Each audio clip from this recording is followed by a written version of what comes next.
Hey book lovers, welcome back to my channel. My name is Jenna and today I will be doing my December of 2016 wrap-up. I am very excited to film this because wrap-ups are one of my favorite things to watch on BookTube. So let's get started. I read 7 books in the month of December.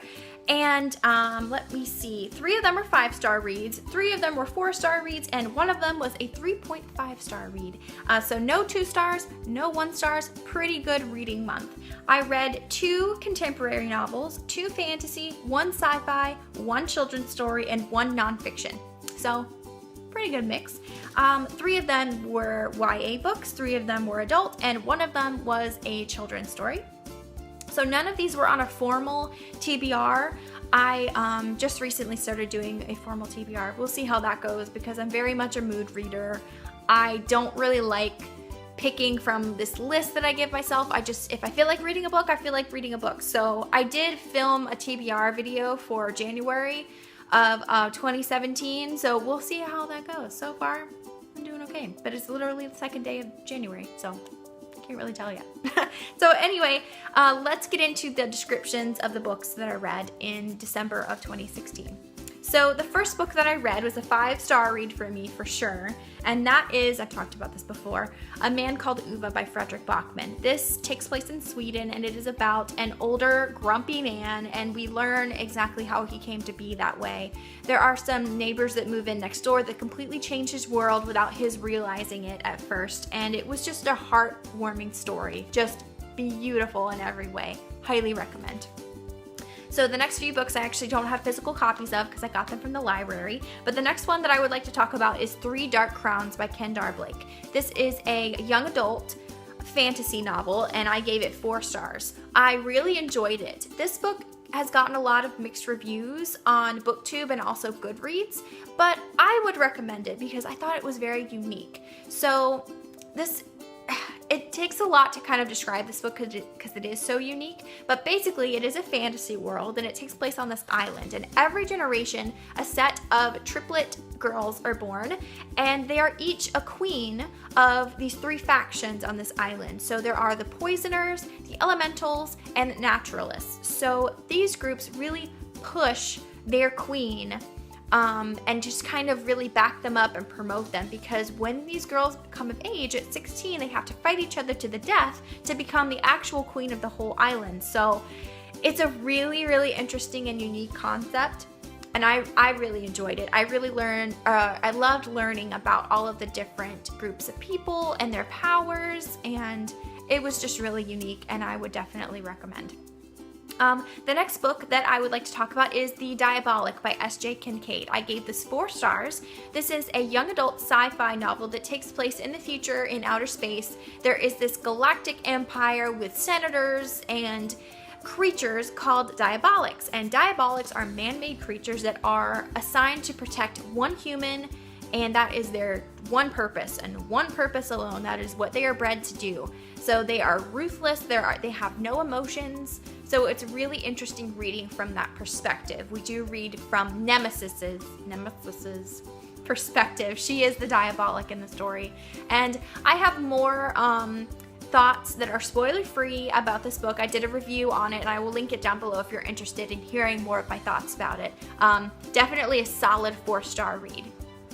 The next book that I'm kind of counting, because I just wanted to talk about it, is Sweet Bitter by Stephanie Danler. I did not finish this book, so I'm not officially counting it, but I did want to mention it in this video because I was excited about it. I got about 100 pages in-ish, maybe it was more like 90, whatever.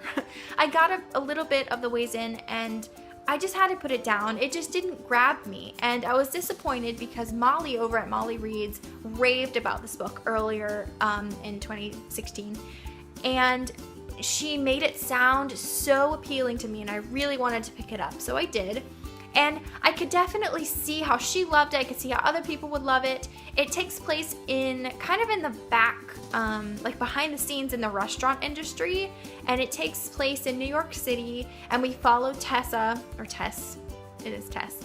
She gets a job that is very coveted. She starts off as a back waiter in this very high-end New York restaurant. So we do get to learn a little bit about what goes on behind the scenes at restaurants, which I really enjoyed. I love learning about restaurants and how they work, and books that take place in restaurants and about food and things like that. That really appeals to me, so I was excited about it. But the language in this book, it just did not grab me. It was beautiful, but I didn't really enjoy it, if that makes sense. So I found it to be slightly pretentious, and I genuinely feel like normal people would never talk like this.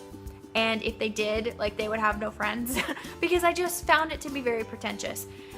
But I don't know. I am interested to find out what happens in the story, however. So I may pick it back up in the future. If you've read it and if you love it, see if you can convince me to pick it back up, because I might, but I was not really enjoying it, so I had to put it down. So anyway, the next book that I actually did finish and I really enjoyed was Mr. Penumbra's 24-Hour Bookstore.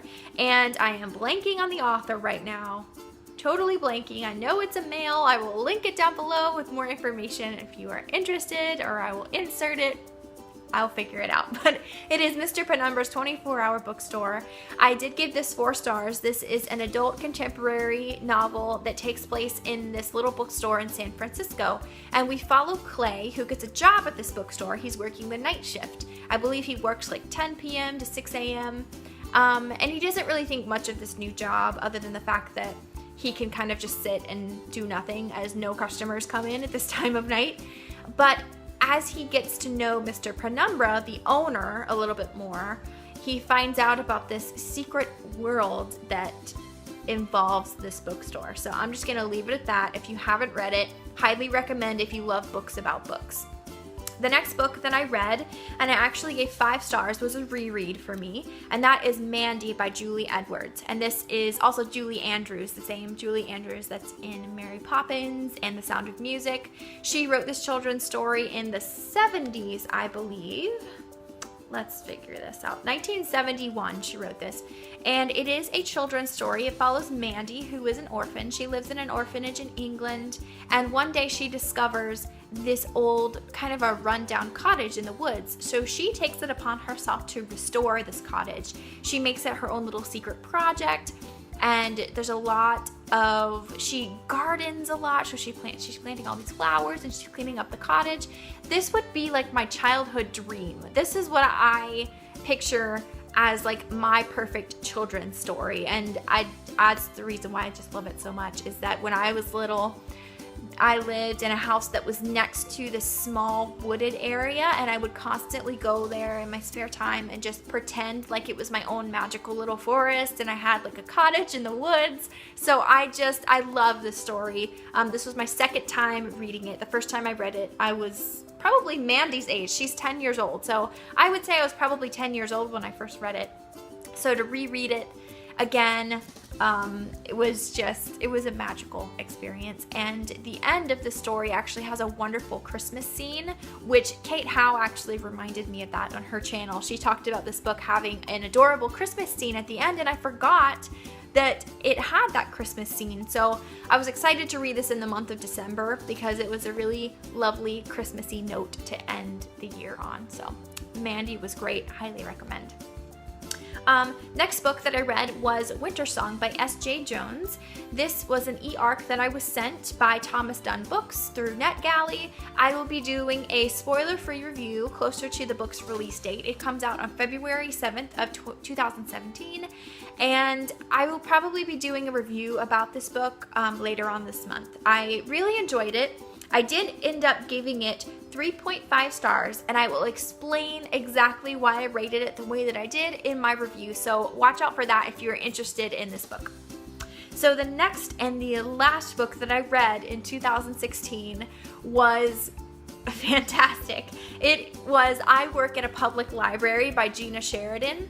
This has been on my list forever, and I'm really surprised that I haven't read it before now because I'm a librarian and I just knew it was going to be hilarious. But this is a very short book. It's a collection of these little snippets of stories that Gina Sheridan has collected over her years as working as a librarian. So highly recommend if you're interested in what it's really like to work at a library. These stories are so funny. I read it in one sitting, probably like half an hour. It's a short book. And some of the things that happen there are so incredibly accurate as to what happens in a library, the good and the bad, the weird and the wonderful. I would highly recommend this book. I did give it 5 stars. So those are all the books that I read in December of 2016. I'm sorry if this video is too long and rambly, but it's my first wrap up. Live and learn. I'll probably have a shorter, more organized wrap up in the end of January. So thank you so much for watching. Let me know what books you read in the month of December, which ones were your favorites and your least favorites, and also let me know if you read any of the books that I mentioned, because I'd love to talk about them with you. So I hope you're having a lovely day, and I will see you soon with my next video. Bye!